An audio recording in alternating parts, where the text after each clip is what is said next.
여러분 반갑습니다. 지난 시간에는 역사 비평이 성서의 해석과 활용에 얼마나 중요한가를 말씀드렸습니다. 그러나 역시 역사 비평 또한 단점이 있었고 그 단점을 보완하고자 그 이후에 성서 비평은 계속 확대되어 갑니다.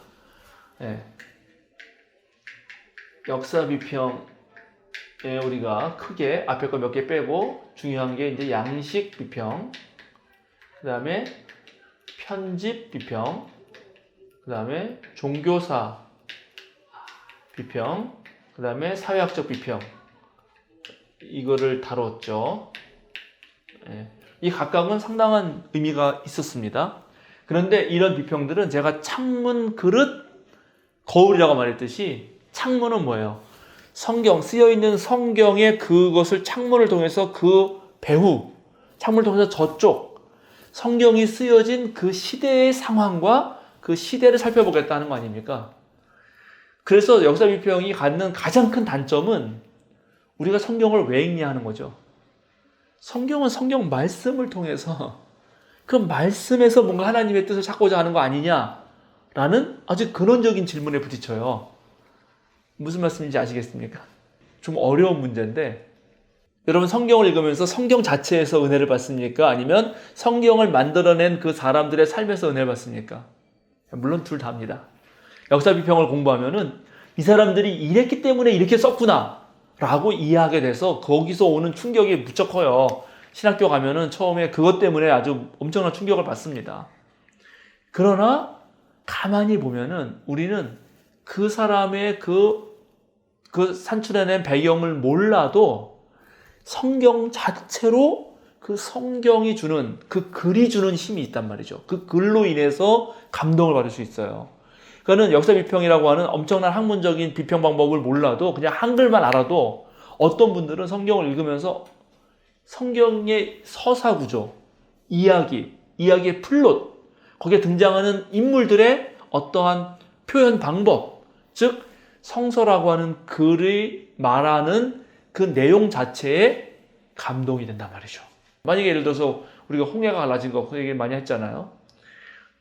원래 원문은 홍해도 아니고 갈대숲입니다. 이 암숲이라고 해서 갈대바다인데 그 갈대바다가 아니고 홍해라고 말함으로써 그 얼마나 웅장하고 그리고 그 물이 벽이 돼가지고 섰다는 그런 표현 속에서 고대인들이 하나님의 구원의 능력을 얼마나 실감했겠습니까? 그러니까는 그러한 표현 양식 자체가 중요하다는 거죠. 그래서 이제 문학비평이 등장하는데, 문학비평이 등장하면서 이 각각의 비평 방법의 장점도 있지만 단점도 얘기합니다. 오늘은 그 얘기를 좀 하려고 합니다. 양식 비평은 이 양식을 만들어낸 사람들의 삶의 자리를 찾았다는 것, 그리고 성경이 하나의 글이 아니라 다양한 양식을 가지고 있다는 것 자체로서도 큰 우리에게 시사점을 주었습니다. 근데 양식 비평을 하다 보니까 양식 비평은 쪼개는 거거든요. 양식, 요건 논쟁 이야기, 요건 비유 이야기, 요거는 편지의 서문, 뭐 이렇게 어떤 양식의 단위를 찾기 위해서 성경을 세부적으로 쪼갰습니다. 쪼개다 보니까 생긴 게 무엇이냐? 예를 들어 마가복음서, 우리 마가복음서 공부를 한다 그러면 사실은 마가복음서 1장부터 16장까지 전체를 쫙 읽어야 되거든요. 그 전체를 쫙 읽었을 때 얻는 어떤 효과가 있어요. 영화 한 편을 처음부터 끝까지 다 보았을 때 그때 느끼는 감동이 있다고요. 그런데 그렇게 안 하고 이제 영화 그 평론가들이 뭐 하듯이 영화의 어떤 부분을 딱 쪼개가지고 요 부분에 그때 나왔던 무슨 뭐 설경구가 있다, 무슨 영화 그 배우의 그게 얼마나 멋있었냐, 요 장면은 그 싸움하는 박중훈하고 안성기하고 싸우는 장면이 있는데 그 되게 멋있는 장면이 있거든요. 막 비 내리면서 결투 장면 아주 영화사에 기름 남은 장면이 있는데 그런 장면 딱 잘라가지고 이게 얼마나 멋있냐 이렇게 할 수도 있지만, 그러나 그렇게 세분화해서 자르는 것이 과연 성경 전체를 이해하는 데 도움을 줬겠느냐 하는 것입니다. 또 하나, 양식을 자르는 그 기준과 그것이 학자마다 다르더라는 거예요. 학자마다. 그리고 그 양식이 배태한 그 원래 역사적 상황을 재구성해내기가 쉽지 않다 하는 것입니다. 신약 성경은 그래도 한 2000년 됐으니까 괜찮은데 구약은 3000년 전 이야기니까 그때 도대체 어떤 일이 벌어졌는지를 알아내는 것은 거의 불가능에 가깝다고 하는 한계에 부딪히게 됩니다. 그것이 양식 비평의 한계였어요. 다음 편집. 편집 비평은 이제 제가 요거는 좀 한번 읽어 보겠습니다. 편집 비평. 편집 비평에 대해서 우리는 뭐냐면 각 복음서 저자들이 어떠한 나름의 그 신학적 안목과 특징을 가지고 있는지 그것을 알게 됐죠. 그래서 신학에 어떤 관심을 갖느냐에 따라서 다양한 관점이 있을 수 있다라고 하는 생각을 배우게 됩니다. 이거 대단히 중요한 거죠. 반면 그 다양성을 강조하는 것이 복음서들 사이에 함께 고백되는 공통점과 유사한 신앙 고백이 있는데 그 신앙 고백을 상대적으로 소홀하게 한 건 아닌가. 그런 복음서 저자가 4명이 다 다른 거를 막 강조하다 보니까 이들 모두가 함께 하나님에 대해서 예수 그리스도에 대해서 존경하는 공통적인 부분을 놓친 것 아닌가 하는 그런 비판을 받습니다. 그래서 역시 양식 비평과 비슷하게 또 역시 신약 전체의 통일성의 문제에 있어서 편집 비평 또한 너무나 다르게 각각 잘라 놓았다 하는 비판을 받습니다. 그럴 수 있죠.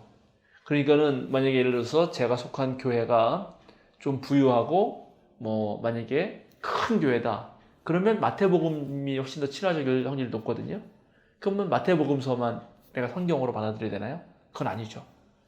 성경에는 각각 어떤 부분에는 모순되는 지점도 있는데 모순되는 지점에 있을 때, 즉 예를 들어서 바울이 믿음을 강조했다면 야고보가 행함을 강조한다. 그럼 어느 한쪽만 우리가 붙들 필요가 있나요? 그렇지 않습니다. 성경 전체를 내 기독교 신앙 안으로 품어내는 노력이 필요한데 오히려 이런 양식 비평, 편집 비평은 그걸 잘라냄으로써 한쪽에 과도하게 치우치게 된 건 아니냐 하는 비판이 있다는 것입니다. 종교사 비평은 다른 문서하고 비교한 거 아니에요. 그래서 다른 문서들, 다른 고대 근동의 다른 문서들이 성서 안으로 어떻게 영향을 주었는지를 밝힌 이것도 탁월한 방법이었습니다. 그런데 다소 이 종교사 비평을 오해한 학자들은 성경은 그저 다른 문헌들을 베낀 것에 불과하다라고 하는 성경의 권위를 추락시켰다 하는 비판도 받고요.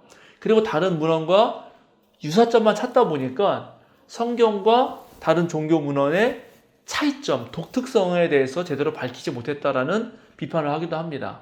물론 이제 꼭 그렇게 공통점만 찾는 건 아니었지만요. 이제 차이점도 당연히 찾아내고 또 그것을 가지고 훨씬 더 기독교의 위대한 점, 유대교의 독특한 점을 밝혀내기도 했습니다만 진행되는 과정에서 유대 기독교 전통의 어떠한 사상이 다른 종교에 끼친 영향보다는 다른 고대 근동의 더 오래된 사상이 그리스도교에게 미친 영향만을 많이 연구한 경향성을 띄었습니다.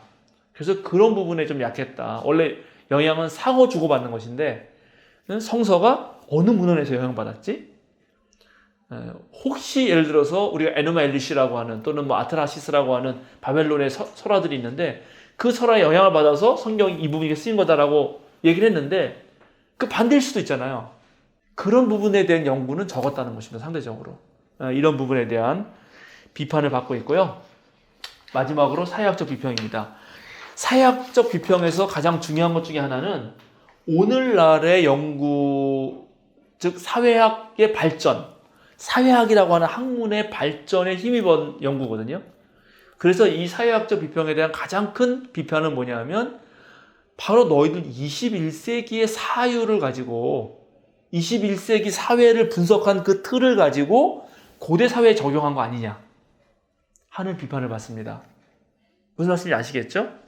하다못해 렌스키 같은 사람의 이제 그 사회 모형도가 있는데 그 사회 렌스키가 연구한 사회는 2000년 전 사회가 아니라 15세기 농민 연구 이런 거란 말이죠. 그럼 그 연구를 토대로 2000년 전의 농민을 함께 본 건 아닌지 이런 부분에서 아주 세밀한 비판을 받습니다. 그리고 사회학적 방법론도 또 마찬가지인데 사회학자들마다 자신의 연구 방법론이 다 다르고요. 그것의 일관성과 체계성이 떨어지는 경우가 있다. 어찌 보면 이연령, 비연령, 코에 걸면 코걸이, 귀에 걸면 귀걸이 식으로 보는 경향들이 있는 것 아니냐. 그래서 자기 학자 자기 주장을 하기 위해서 요 사회학적 이론이 있으면 그걸 끌어다 드리고 요 부분은 또 조건을 끌어다 드리고 이렇게 설명하는 거 아니냐 하는 그러한 비판이 있습니다. 그러나 그럼에도 불구하고 모든 학문은 언제나 허점이 있고 약점이 있기 마련이죠. 그래서 그런 비판점들도 생각하면서 우리는 학자가 아니니까 거기까지 나가기는 쉽지 않습니다. 그건 아주 엄밀한 부분이기 때문에 공부를 많이 해야 되고요.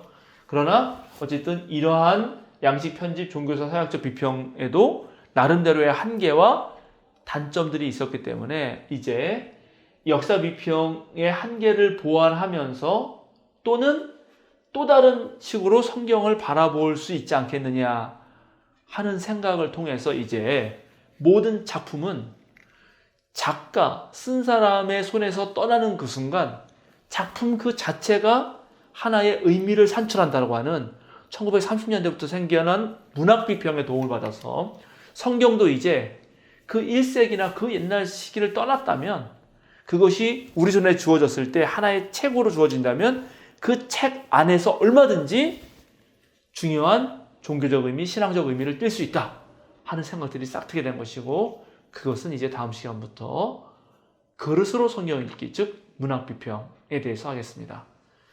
여러분 고맙습니다. 다음 시간에 뵙도록 하겠습니다. 감사합니다.